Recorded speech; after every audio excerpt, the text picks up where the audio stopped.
देवाय ॐ नमो भगवते वासुदेवाय। नारायणं नमस्कृत्यं नारायणं नमस्कृत्यं नरं चैव नरोत्तमं नरं चैव नरोत्तमं देवीं सरस्वतीं व्यासं ततो जयमुदीरये। नष्टप्रायेषु अभद्रेषु नित्यं भागवत सेवया भगवती उत्तमश्लोके भक्तिर्भवति नैष्ठिकी। कृष्णाय वासुदेवाय देवकीनन्दनाय च नन्दगोपकुमाराय गोविन्दाय नमो नमः। श्रीमद् भगवद गीता अध्याय 2 और श्लोक 44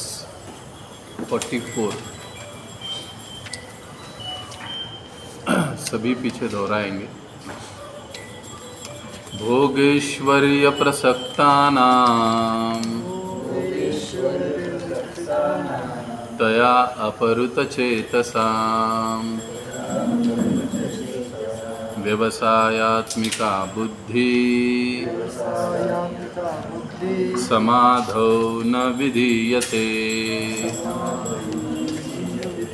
भोगेश्वर्य प्रसक्तानां तया अपहृतचेतसां व्यवसायात्मिका बुद्धिः समाधौ न विधीयते। भोगेश्वर्य प्रसक्तानां तया अपहृतचेतसां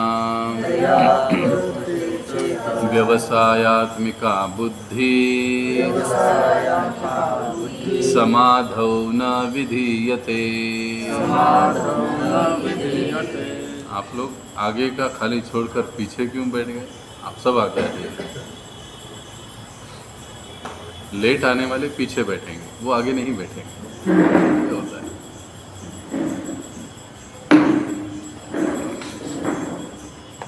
डर लगता है? कुछ डरने की जरूरत नहीं।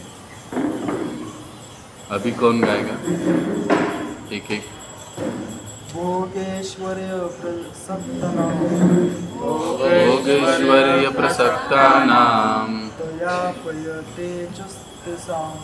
तया अपहृतचेतसां व्यवसायात्मिका बुद्धि समाधो न विधीयते। नेक्स्ट।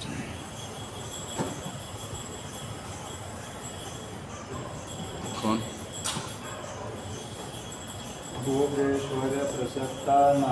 भोगेश्वर्य प्रसक्तानां तया अपहृतचेतसां व्यवसायात्मिका बुद्धि समाधौ न विधीयते। नेक्स्ट। भोगेश्वर्य प्रसक्तानां तया अपहृतचेतसां व्यवसायात्मिका बुद्धि समाधो न विधीयते। Thank you. नेक्स्ट। भोगेश्वर्य प्रसक्तानां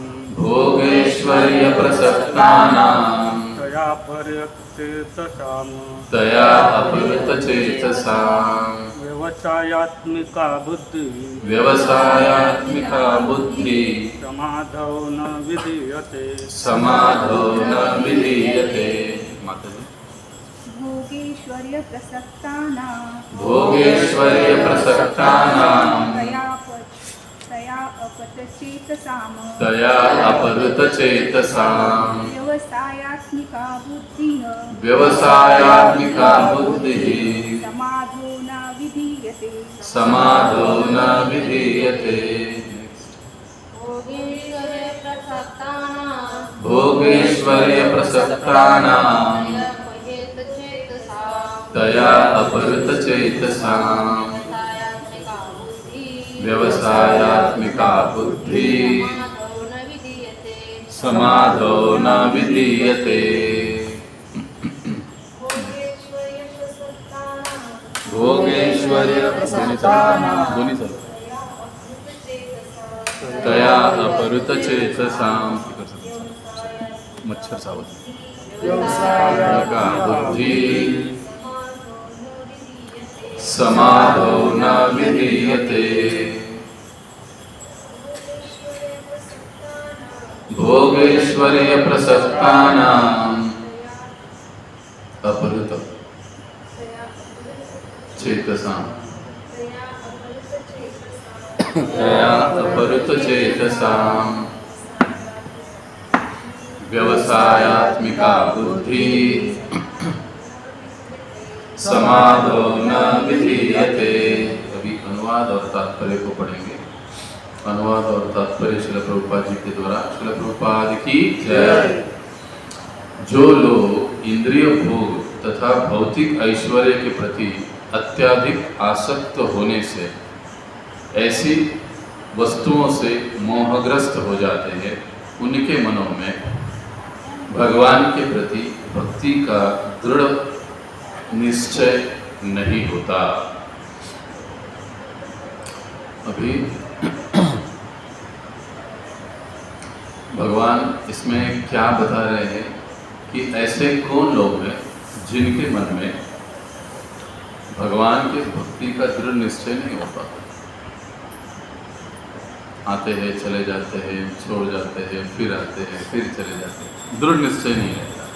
आज जप कर लिया, कल नहीं कर लिया, आज सत्संग में आ गए, कल नहीं आ गए, फिर परसों आ गए, फिर छुट्टी मार ली, निश्चय नहीं होगा, दृढ़ निश्चय। तो ऐसे कौन लोग हैं, इनके बारे में भगवान बता रहे हैं। तो पहली बात भगवान ने क्या बताया कि इंद्रिय भोग।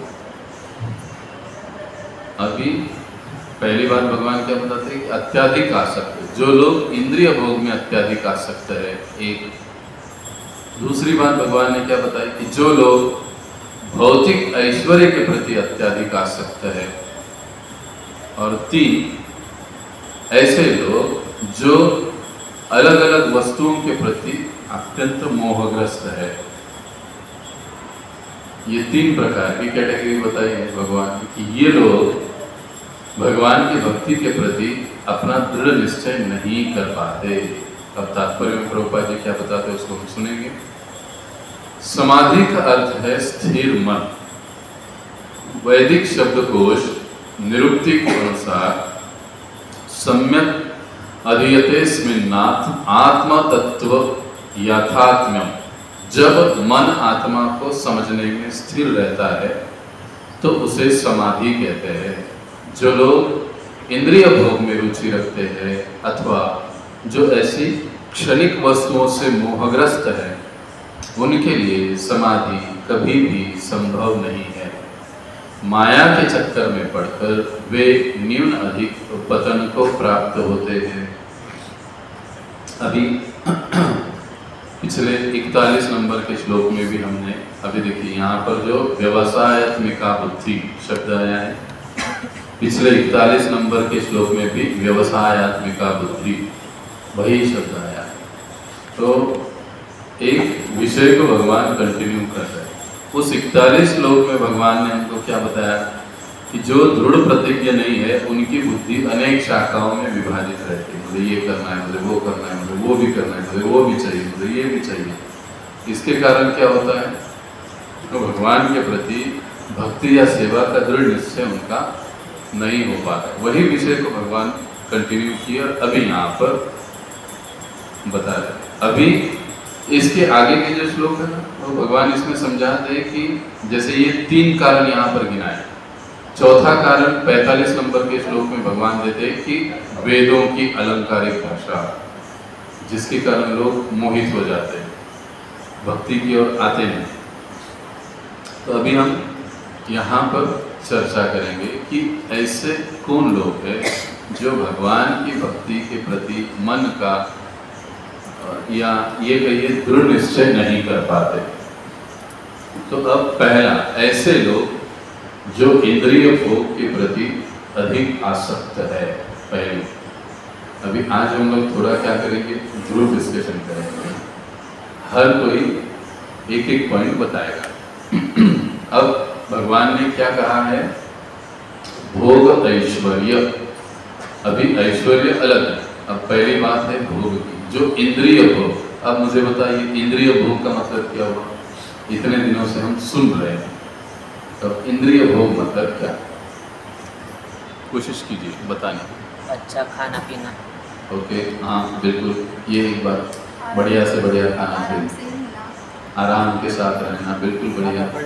पैसा ज़्यादा पैसा, भोग, पैसा किसके लिए, अच्छा रहेंगे, अच्छा घूमेंगे, बढ़िया से 4 व्हीलर चाहिए, सेंट चाहिए, घर में बढ़िया ये चाहिए, एसी चाहिए, उसके लिए। और मान सम्मान। नहीं, अब एक एक ही बताए, लेकिन हर कोई बोलेगा। हाँ, और इंद्रिय भोग, हाँ अच्छा ठीक है, और वो तो हो गया। और इंद्रिय भोग क्या है, इंद्रिय मतलब हाथ पैर नाक कान। तो अब इन इंद्रियों का भोग क्या क्या होता है, आँखों का भोग क्या होता है, सोशल मीडिया अच्छी अच्छी चीज़ें देखनी चाहते हैं, बुरे को अच्छा कहते हैं अच्छे को बुरा कहते हैं, ये आँखों का भोग। आँख ये इंद्रिय है, उसका वो भोग है कि वो अच्छा देखना चाहती है, ठीक है। अब कान है, बढ़िया बढ़िया गाने सुनने में मज़ा आता है, अच्छा लगता है, अच्छी अच्छी चीज़ें सुनना अच्छा लगता है, अच्छी अच्छी बात है। स्पेशली हमारा कोई तो गुणगान करे, बढ़िया बोले, वो हमको अच्छा लगता है। ये कानों का क्या है, भोग है, विषय है, कान अच्छा सुनना चाहिए। और जीभ, बढ़िया बढ़िया खाना चाहिए, एकदम मज़ेदार खाना चाहिए। तो ऐसे जब हम भगवान कहते हैं कि इंद्रिय भोग में जो अधिक आसक्त रहते हैं, हम लोग देखते हैं, हम लोग भी जब अधिक आसक्त हो जाते हैं अलग अलग इंद्रियों के भोगों में, तो फिर हम लोग भक्ति के बारे में, भगवान की सेवा के बारे में, साधना के बारे में पक्का निश्चय नहीं कर पाते, क्योंकि हम लोग अलग अलग इंद्रियों के विषयों में आसक्त हो जाते हैं। मैं 10 घंटा काम करूँगा तो और बढ़िया 36 इंची टीवी ले सकूँगा, या मैं और 12 घंटा काम करूँगा तो मेरा और 1 मंजिला बिल्डिंग ऊपर बढ़ जाएगी। जब हम इस प्रकार से करते हैं तो फिर ऐसे अवस्था में भगवान की भक्ति के बारे में हमारा दृढ़ निश्चय नहीं हो पाता, हम लोग उसमें अटक जाते हैं। मैं जानता हूँ आज भी हमारे साथ ऐसे भक्त हैं जिनको मैं लगभग 2000 ईस्वी सन 2000 से जानता हूँ, आज भी वो 12 घंटा काम करते हैं, लेकिन अभी तक 16 माला तक नहीं पहुँचे। हाँ, मंदिर में है, संपर्क में है, लेकिन हाँ ऐसे ही क्यों नहीं प्रभु जी, अभी तो ये हो गया, अभी बच्चों के लिए अभी 3 बच्चे हैं, तो तीनों के लिए कुछ ना कुछ तो करना पड़ेगा। यस, मैं बोला बहुत बढ़िया है, लेकिन आप आगे कब बढ़ोगे, आपके पीछे से लोग आए, सेवा किए, दीक्षा हुई, भक्ति में आगे बढ़ गए, आप तो अभी तक प्रभु जी अब क्या करूँ, ऐसे है वैसे है। ये जब हम हमारे इंद्रिय भोगों के बारे में अत्यधिक आसक्त होते हैं, किसी वस्तु के प्रति, किसी चीज़ के प्रति हम अधिक आसक्त रहते हैं, तो वो आसक्ति हमें भगवान की ओर आने से रोकती है। इसलिए भगवान यहाँ पर इतना डायरेक्टली बोले 3 चीज़। अब इंद्रिय भोग, अब हम लोग अभी सभी ने एक एक बात बताई, अब मुझे बताइए कि जीवा अच्छा खाने के लिए मांगती है, तो अच्छे खाने से और भगवान की भक्ति का संकल्प या निश्चय करने से क्या संबंध है इन दोनों में? किस चीज़ का? हम अच्छा खाना अपने लिए खाते हैं और भक्ति भगवान के लिए करते हैं। अच्छा, तो फिर क्यों ना खाए अच्छा खाना? अपने लिए क्यों ना खाए? भोग लगा के खाना। ठीक है ना, सात्विक भोजन करना चाहिए। सात्विक भोजन सात्विक करना भोजन। तो मतलब अभी देखिए, जैसे कोई बाहर का चटपटा वगैरह खाते तो हम तमोगुण बढ़ता है। ओके, जब हम अच्छा खाने की इच्छा करें, बढ़िया, अलग अलग होटलों में, अलग अलग ठेलों पर, अलग अलग, हमको याद है जब हम कॉलेज में थे ना, अम्बेडकर कॉलेज में, तो हम लोग वड़ा पाव खाने के लिए गार्डन वड़ा पाव उधर चढ़ा जाते थे हम लोग। ये 94-95 की बात है। और यहाँ तक ये होता था कि पहले जब हम मतलब इस्कॉन में आ गया मैं 93-94 में, तो कई बार जब हम लोग दोस्त मिलकर जाते थे तो उस समय हम संडे को सत्संग के लिए छुट्टी देते। अब विषय क्या है? बढ़िया खाना। वड़ा पाव तो कहीं पर भी मिलता है, लेकिन वहाँ का स्पेशल अच्छा है, उधर खाने के लिए हम लोग जाते थे। और जाते जाते फिर क्या होता है, छोड़ो यार आज वड़ा पाव खाएंगे, सत्संग के अगले रविवार में सुनो। कई बार जो इंद्रिय भोगों की जो आदत है वो हमें भक्ति की ओर, भक्तों के संग की ओर, सेवा की ओर आने से हमें रोकती है। इसलिए भगवान ने ऐसे कहा, इसको व्यवसायत्मिका बुद्धि बोला है। व्यवसायत्मिका बुद्धि मतलब क्या है कि वो शरीर के लाभ के बारे में सोचती है, आत्मा के लाभ के बारे में, फायदे के बारे में नहीं सोचती। अब दूसरी चीज, अब बढ़िया खाने की बात हो गई। अब खाने की तो वो क्या कहें, जो भक्त नहीं है उनके लिए बात हो गई। अच्छा खाने के लिए लोग दौड़ते रहते हैं, भागते रहते हैं। लेकिन भक्तों की दृष्टि से देखा जाए तो भक्तों की दृष्टि से भी अच्छा खाना मतलब मुझे जो अच्छा लगता है इसके लिए हम बनाएंगे, भगवान को भोग लगाएंगे और फिर खाएंगे। देखो ये क्या हुआ, ये भी इंद्रिय भोग है। यानी हमने भगवान को एक मीडियम बना दिया है अपने इंद्रिय भोग का। मुझे वड़ा पाव आज खाने की बहुत इच्छा हो गई तो आज मैं वड़ा पाव बनाऊंगा, भगवान को भी दिखाऊंगा और मैं भी खाऊंगा। हाँ, तो ये भी एक प्रकार का इंद्रिय भोग है। अर्थात ये बड़ी ऊपर के लेवल की बात है, लेकिन हमको ये पता होना चाहिए जो बनाते हैं भगवान के लिए बनाया जाना चाहिए। हमें खाना ये पसंद है, इसके लिए हम भगवान को भी वही बनाएंगे, तो वो भी इंद्रिय भोग हुआ। तो भगवान कहते हैं जब इस प्रकार से इंद्रिय भोग में हम फंस जाते हैं, अटक जाते हैं, तो फिर भक्ति के प्रति का हमारा दृढ़ निश्चय नहीं हो पाता है। अब वैसे दूसरी बात, अब किसी ने कहा बड़ा बंगला, बड़ा गाड़ी, ऐश्वर्यशाली रहना, ये कैसे हमको भक्ति में आने से रोक पाए? दृढ़ निश्चय करने से होता है। अब आप बताइए, अब इधर से शुरुआत करेंगे। हम व्यस्त रहते नहीं क्या? किस चीज़ में?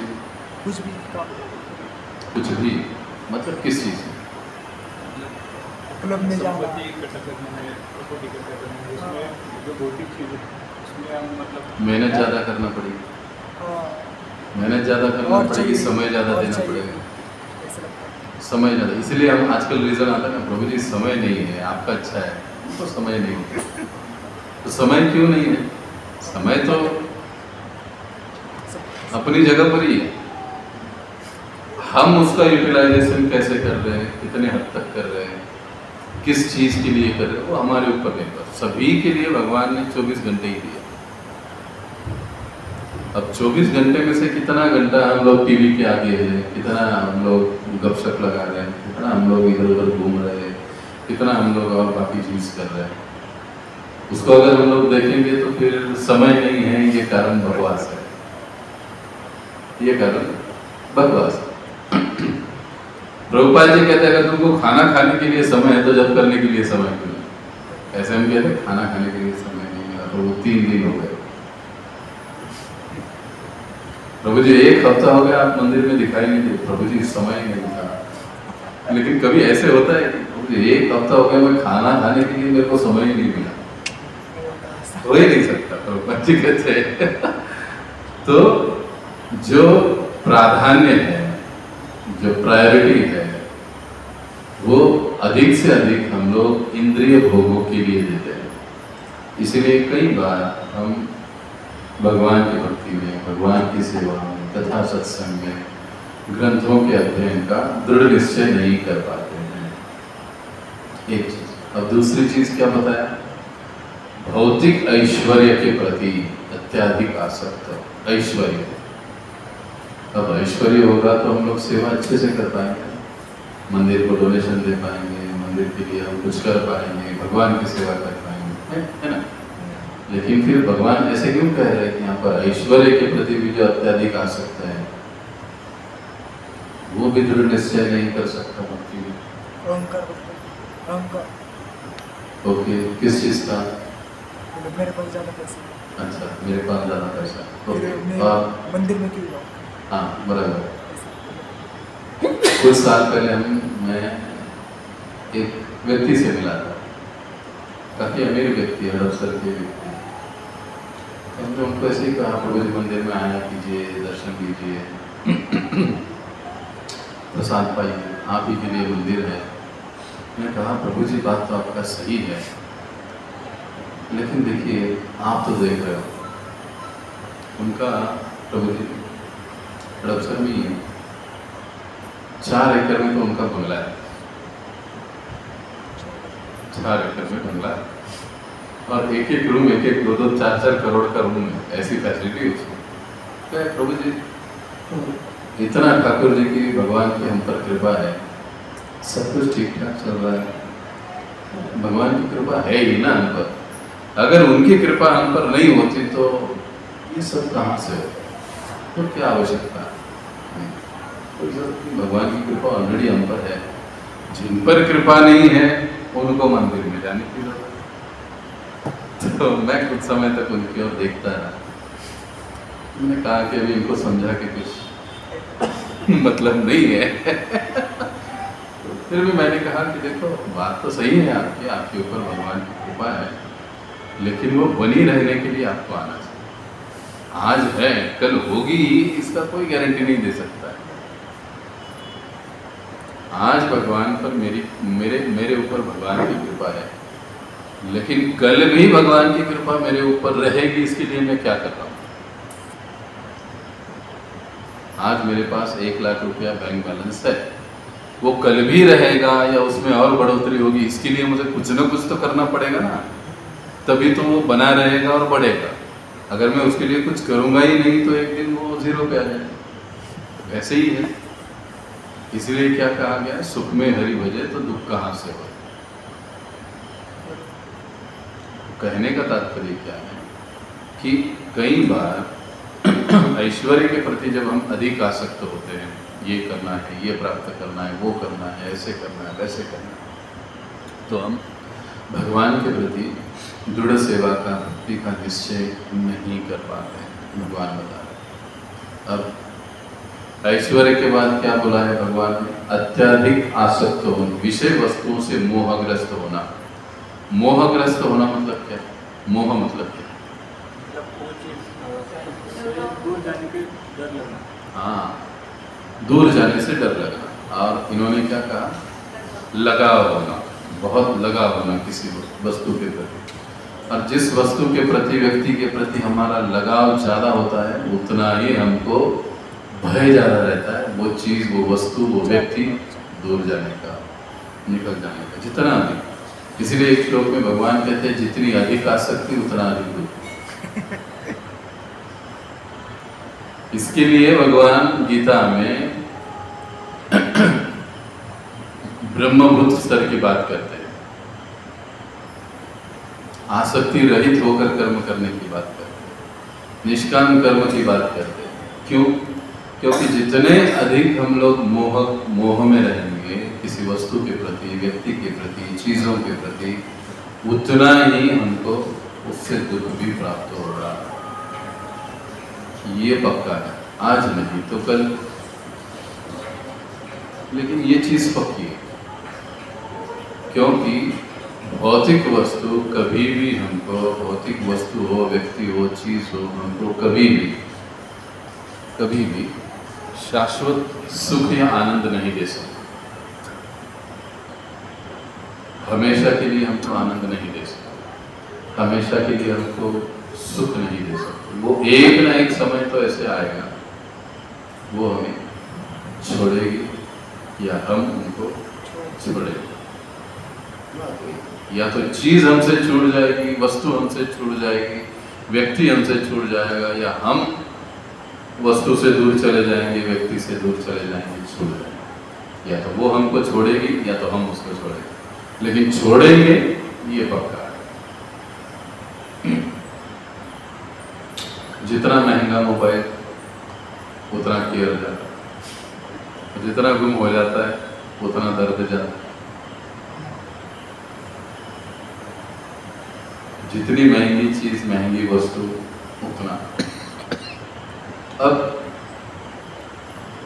मोह हम इस सांसारिक वस्तुओं के प्रति जितना अधिक रखते हैं, जितना अधिक लगाव रखते हैं, उतना हम लोग भगवान की भक्ति या भगवान की सेवा से, या जैसे इस गीता में शब्द दिया समाधौ न विधीयते, समाधि की ओर हम लोग आकर्षित नहीं होते, समाधि की बातों की और हम लोग आकर्षित नहीं होते, क्योंकि हमारा मन, हमारी बुद्धि इन ऐश्वर्य के प्रति, भोग के प्रति, मोह के प्रति आसक्त है, लगी हुई है। इसलिए हम लोग भगवान के प्रति भक्ति का दृढ़ निश्चय नहीं कर पाते हैं। समाधि शब्द का अर्थ प्रभुपाद जी यहाँ पर बताते, स्थिर मन।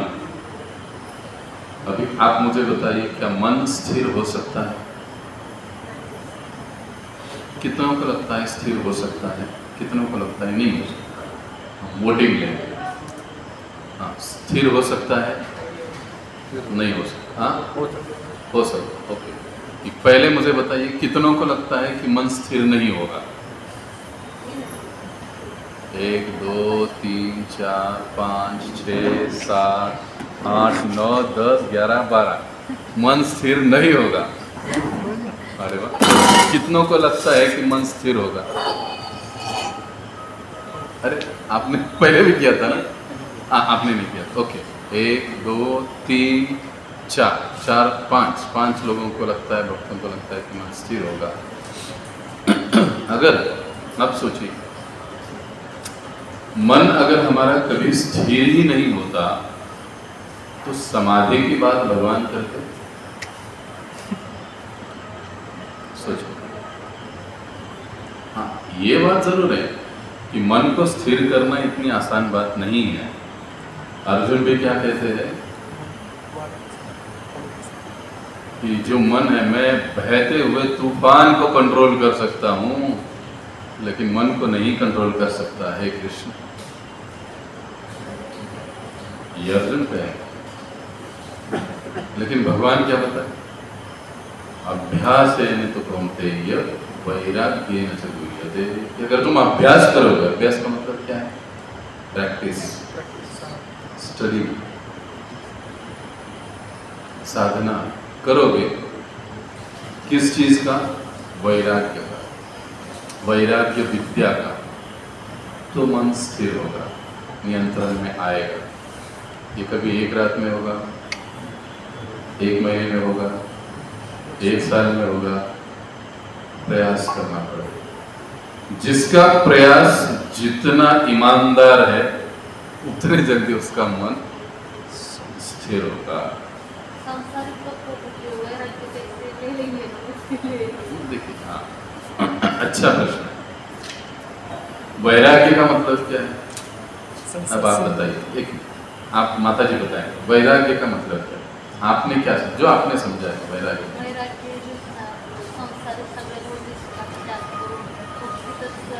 ये नहीं तो गड़बड़ है।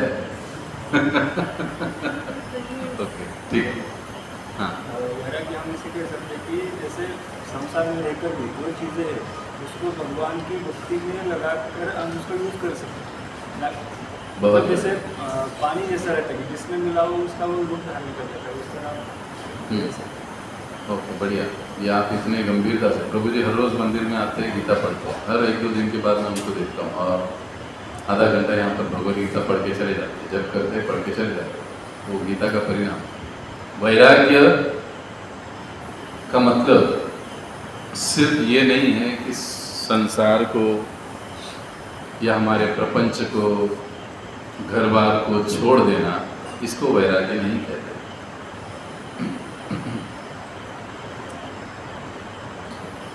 यह एक अलग प्रकार का वैराग्य है और इस वैराग्य की संस्तुति प्रायः शास्त्रों में गृहस्थों के लिए नहीं की गई। हम सभी गृहस्थ हैं, बाल बच्चे, हमारा घर बार है, प्रपंच है, कुछ को छोड़कर सभी। अब जब हम वैराग्य शब्द को सुनते हैं तो हमको यही ध्यान में आता है कि वही सब कुछ छोड़ना पड़ेगा। अब वैराग्य 2 प्रकार का होता है। एक होता है जो साधु सन्यासी, जैसे माता जी कह रहे हैं, सब कुछ छोड़ के हिमालय में चले जाते हैं, वो एक प्रकार का वैराग्य। एक जनरल भाषा में हम समझ रहे हैं, फिलोसॉफी की भाषा में नहीं समझ रहे, नहीं तो हम सो जाएंगे। अब दूसरा वैराग्य जिसको फल्गु वैराग्य कहते हैं। फल्गु का मतलब होता है, आप जानते हैं, एक फल्गु नदी है, फाल्गु नदी है, जो दिखती नहीं, उसका सिर्फ आवाज आता है जमीन के नीचे से पानी। सरस्वती के बारे में कहा जाता है। कई बार रेगिस्तान में अगर हम लोग देखेंगे तो ऐसे लगता है जैसे नदी बह रही है, दूर अगर देखेंगे तो पानी का आभास होता है, उसको भी कहते हैं फल्गु। नहीं झूठा, वो है नहीं, झूठा।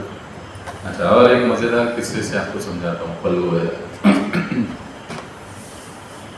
शायद सर मैंने सुना था इस कथा, अगर सुना होगा तो मुझे याद दिलवा दें। एक गांव में एक साधु आया, शिव जी के मंदिर में बैठ गया। वो किसी से बोलता नहीं, कुछ नहीं। आहिस्ता आहिस्ता गांव में सभी लोगों को खबर फैल गई कि ये बड़े बहुत बड़ा साधु आ गया है। और वो साधु बड़ा वैरागी, किसी से कुछ लेता नहीं, सभी को आशीर्वाद देता है, लेकिन मांगता कुछ नहीं, देता कुछ नहीं। अरे वाह, देखा जाए तो आजकल साधु सब मांगने के लिए ही बैठे हैं। ये ऐसा साधु कहाँ से आया कि ये कुछ मांगता नहीं, कुछ लेता नहीं, देने के लिए जाओ। कोई अगर बासी एक आध रोटी लेकर जाएगा तो उतना लेता है, बाकी का सब वापस भेज देता है। देखते देखते बात पूरे गांव में फैल गई और बात फैल गई, लोग आने लगे, बढ़ने लगे। मंदिर के बाजू में उसकी बढ़िया कुटिया बन गई। अब वो साधु मंदिर से निकल के कुटिया में रहने लगा, किसी से कुछ लेता नहीं। 6 महीना, 8 महीना, 1 साल हो गया, सभी लोग कहने लगे वाह साधु हो तो ऐसा, किसी प्रकार का कोई आसक्ति नहीं, एकदम वैरागी आदमी। मेरे जैसा एक बदमाश आदमी आया है, ऐसे कैसे हो सकता है? हाँ, ये साधु के मन में इच्छा ही ना हो, इसे कैसे हो सकता है? चलो हम साधु की परीक्षा लें। गर्मा गर्म जलेबी लेकर गया साधु के पास। महाराज आपके लिए लाया हूं। जैसे ही खोला उसमें से भाप निकलने लगी, इतनी गर्म जलेबी थी। आपके लिए लाया हूँ महाराज, कृपया इसको स्वीकार करें। महाराज जी ने आओ ना देखा, ताव ना देखा, उसको उठा के सीधा आश्रम के कुटिया के बाद फेंक दिया। जय हो महाराज जी की, जय हो महाराज जी की। अरे क्या वैराग्य है आपका स्वामी, मैं आपके लिए लेकर आया था। अरे मैं तो वैरागी हूँ, जलेबी से मेरा क्या काम, निकल जाओ। बेचारा मायूस होकर लौटा, लेकिन हाँ बड़ा बदमाश मेरे जैसे, जाऊंगा नहीं। पेड़ के पीछे खड़े रहकर वो देखने लगा क्या होता क्या है। दोपहर के समय तो कोई आता नहीं। अब बाबा महाराज जी ने तो फेंक दिया, चलो देखते हैं कि बाबा करते क्या है। अब कुछ समय बीत गया, ये पेड़ के नीचे खड़े रहकर चुपके सब देख रहे हैं। अब आश्रम में कोई नहीं, अकेले बाबा जी बैठे वहाँ पर। बाबा जी ने देखा दोपहर धूप के समय कोई नहीं आ रहा है, तुरंत उठ के बाबा जी बाहर गए, जलेबी का थैला लेकर अंदर आ गए मस्त से खाने में। वो तुरंत दौड़ते दौड़ते आगे आ रहे, स्वामी जी ये क्या कर रहे हो, जिस जलेबी को फेंक दिया। लगे नहीं, वो तो वैराग्य दुनिया को दिखाने के लिए, बाकी जलेबी खाने की इच्छा न हो ऐसा आदमी कौन होगा। इसे कहते हैं झूठा वैराग्य दिखाने के लिए। वैराग्य ऐसे नहीं, ऐसा वैराग्य शास्त्रों में मान्य नहीं। अब तीसरी बात, जिसको हमारे जो संप्रदाय के आचार्य हैं रूप गोस्वामी, ये जो 6 गोस्वामी हैं उनसे बराबर बीच वाले रूप गोस्वामी, ये सबके से 6 गोस्वामियों में प्रमुख माने जाते हैं। वो बताते हैं युक्त वैराग्य। युक्त वैराग्य, युक्त वैराग्य का मतलब क्या है? आप देखिए, बल्गो वैराग्य या ये वैराग्य हम लोग सब त्याग लेते। पहला वैराग्य जो हिमालय वाले ज्ञानी वगैरह, जो ध्यानी वगैरह साधु है, सब कुछ छोड़ देते। वो क्या समझते हैं? ये बेकार की चीज है, ये हमको नहीं चाहिए, छोड़ देते। दूसरा पल्गो वैराग्य वाला क्या करता है? सिर्फ दिखाने के लिए वैराग्य, लेकिन अंदर से तो कहता है जलेबी चाहिए, गाड़ी चाहिए, ये चाहिए, वो चाहिए, है तो साधु लेकिन सबकी इच्छा करता है, झूठा वैराग्य। अब तीसरी बात होता है युक्त वैराग्य। अब ये भी जो दूसरा वाला है वो सारी चीजों को अपने इंद्रिय भोगों के लिए लेना चाहता है, लेकिन किसी कारण से, समाज के भय से, डर से, कपड़े के भय से, डर से वो चुप बैठ जाता है। लेकिन जैसे उसको समय मिलता है तुरंत जलेबी खाने के लिए दौड़ जाता है। तो तीसरा युक्त वैराग्य। युक्त वैराग्य यानी क्या? इसको हम देखते हैं। अभी आज भी हमारा युक्त वैराग्य होने वाला है प्रसाद के समय। युक्त वैराग्य का मतलब क्या है? कि प्रत्येक वस्तु के स्वामी भगवान नारायण, भगवान कृष्ण है, और उस वस्तु का उपयोग उनकी सेवा में करना या उस वस्तु को भगवान की सेवा में लगाना, इसको युक्त वैराग्य। मेरे पास धन है, भगवान की सेवा में लगाएं। मेरे पास बुद्धि है, भगवान की सेवा में लगाएंगे। मेरे पास अच्छा हेल्थ है, भगवान की और हेल्दी सेवा जो जिसमें ज़रूरत होती है उस सेवा में अपने आप को लगाऊंगा। हर वस्तु, माइक है, भगवान की सेवा। एक बार प्रभुपाद जी लंदन में, लंदन में आई थिंक कुछ 69 या 70 की घटना है। अपने शिष्यों के साथ प्रभुपाद जी मॉर्निंग वॉक पर जा रहे थे, और मॉर्निंग वॉक प्रभुपाद जी का आदत था, जैसे आज हम लोग कर रहे हैं ना ग्रुप डिस्कशन, एक एक चीज पूछ रहे हैं, तो प्रभुपाद जी चलते चलते अपने सारे शिष्यों को तैयार करते। प्रभुपाद जी एक सब्जेक्ट देते हैं, मैं कहता हूँ भगवान नहीं है, डिफीट मी, मेरा खंडन करो, और फिर सबको बोलने का चांस देते हैं। सब लोग कहते हैं नहीं भगवान है, मैं कहता हूँ भगवान नहीं है, तो प्रभुपाद जी भगवान नहीं है उसके कई सारे पॉइंट्स गिना देते, अब इसको डिफीट करो। यानी वो अपने शिष्यों को ऐसे तैयार करते, बना देते। तो उस दिन मॉर्निंग वॉक में प्रभुपाद जी का विषय था कि मायावाद। जो लोग कहते हैं भगवान को रूप नहीं है, भगवान को आकार नहीं है, भगवान निराकार है, भगवान की पूजा नहीं कर सकते, भगवान खा नहीं सकते, भगवान को हाथ नहीं, पैर नहीं, तो प्रभुपाद जी बताते हैं कि ये सारा मिथ्या है। उनको कहते हैं भगवान अंतिम का एक व्यक्तित्व है। तो प्रभुपाद जी का ये विषय चलता, विषय चलते चलते प्रभुपाद जी चैतन्य महाप्रभु जी का एक वाक्य उद्धृत करते कि मायावादी भाष्य हमको नहीं सुनना चाहिए।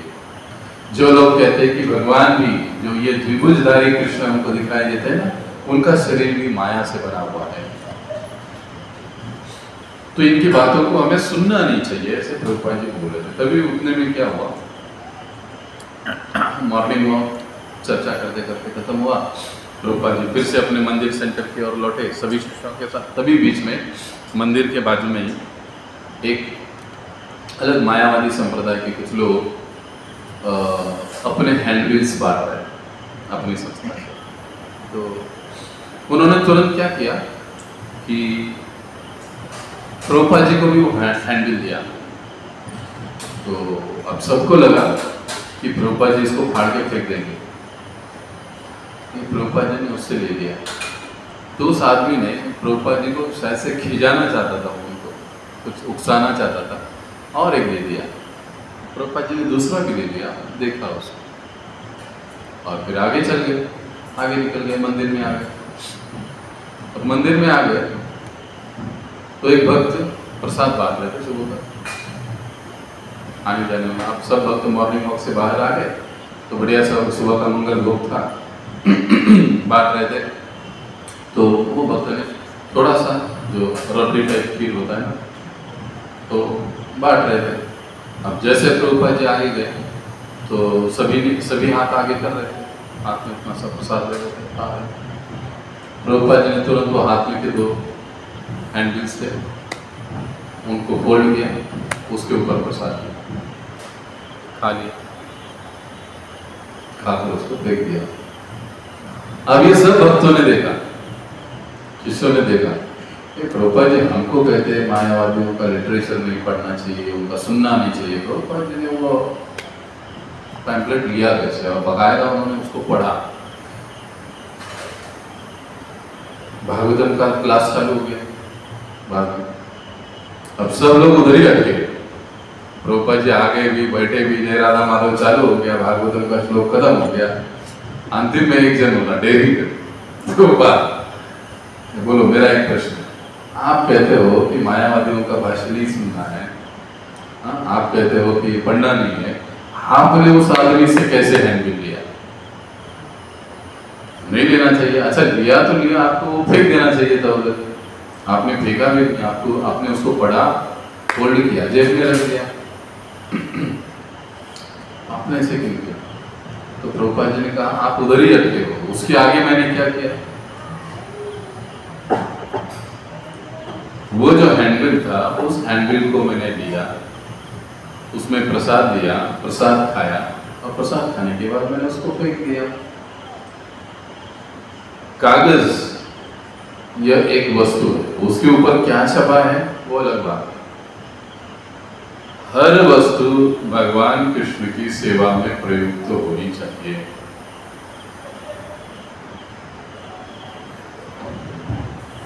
ले लिया, फाड़ कर फेंक दिया, पहला वैरागी हिमालय वाला। दूसरा, ले लिया, पढ़ लिया, रख लिया, मन में तो है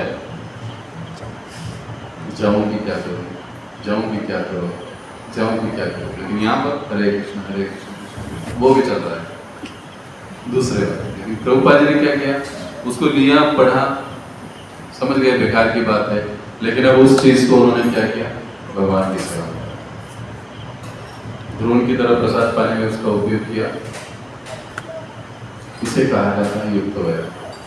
कई बार प्रभुपाद जी को पूछा जाता है, स्वामी जी आप इतनी बातें करते हैं लेकिन आप हवाई जहाज से घूमते हो, माइक का उपयोग करते हो, ये तो सारे आधुनिक विज्ञान की खोज है।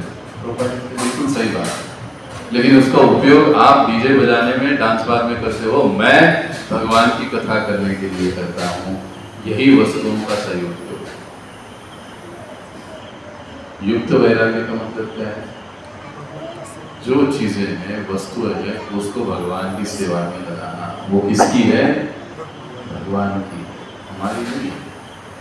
जब हम किसी चीज को ये समझते हैं कि ये मेरी नहीं, इसके स्वामी भगवान है और उसको उनकी सेवा में हमको युक्त करना चाहिए, लगाना चाहिए, जब इस तरह से हम लोग जीवन जीते हैं तो ये वैराग्य हो जाता है।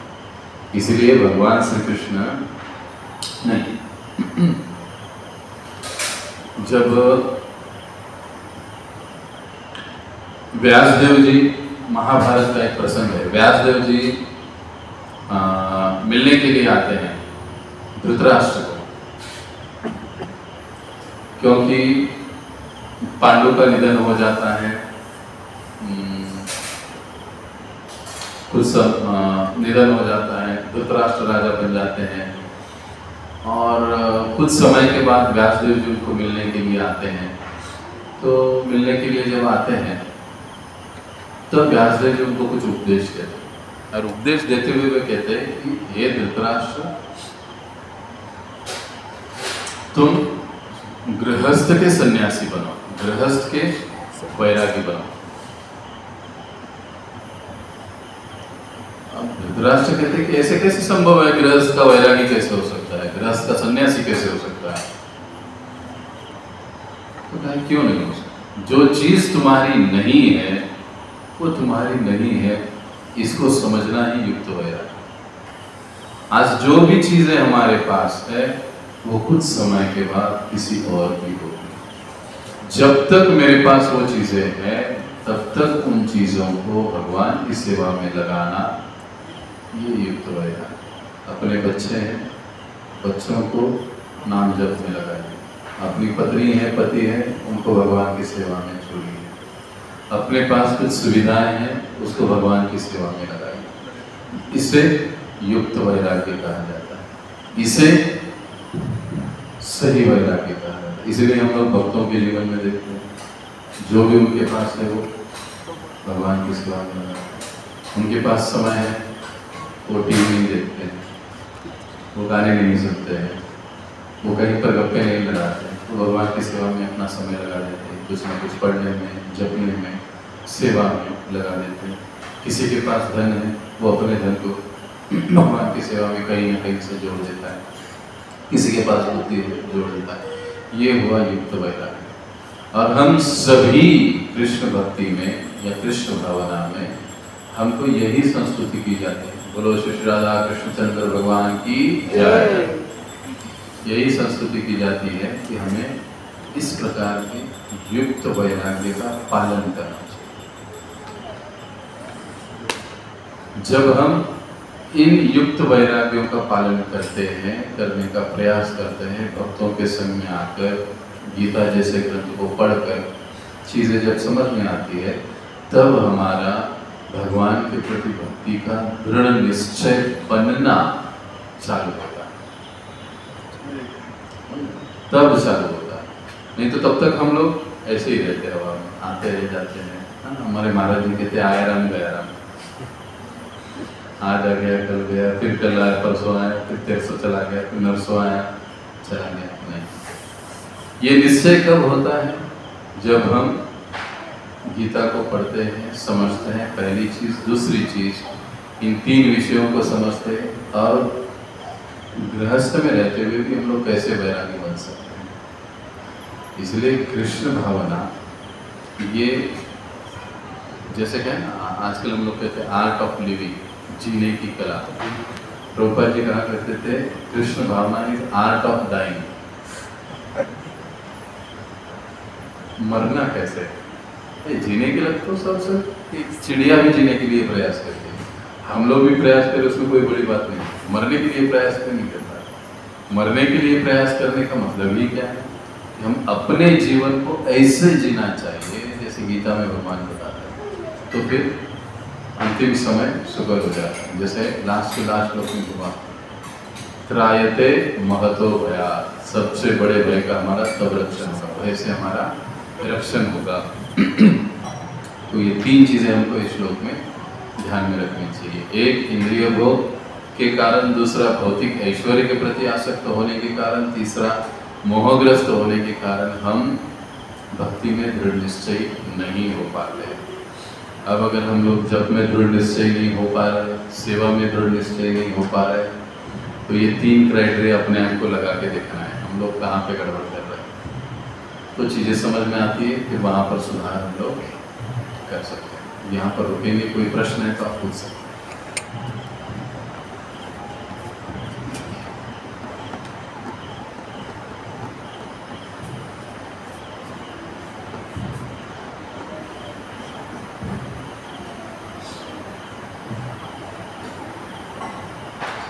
कोई प्रश्न नहीं है तो यहाँ पर हम रुकेंगे। बहुत बहुत धन्यवाद। हरे कृष्ण। जगत गुरु श्री प्रभुपाद की जय। श्रीमद् भगवद गीता की जय।